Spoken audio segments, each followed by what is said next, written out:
Big Boss Telugu reality show తొలి వారం పూర్తి చేసుకుని రెండో వారంలో ప్రవేశించింది. ఫస్ట్ వీక్ ఇంటి నుండి సృష్టి వర్మ ఎలిమినేట్ అయిన తర్వాత ఇంటి సభ్యులు కంటెంట్పై దృష్టి పెట్టారు. సైలెంట్గా ఉంటే ఆడియన్స్ ఓట్లు వేయడం తెలుసుకున్న కంటెస్టెంట్లు కంటెంట్ ఇచ్చేందుకు ప్రయత్నించారు.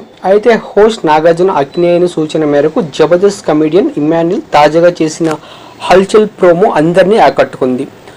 ఇవాళ జరిగే గేమ్లో ఏం జరిగిందనేది వివరాలకు వెళ్తే, ఇంత పెద్ద షోలో నడుము గిలితే చూసేవాళ్ళు ఏమనుకుంటారు అని ఇమ్మాన్యుయల్ తనుజను అన్నాడు. దాంతో ఫస్ట్ థింగ్ నీకు నడుము ఎక్కడుందో చూపించంటూ రీతు వర్మ ప్రశ్నించింది.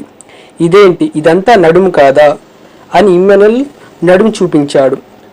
దాంతో అది నడుమా అంటే కాదా ఉడుమా అంటూ ఇమ్మాన్యుయల్ చమత్కరించాడు.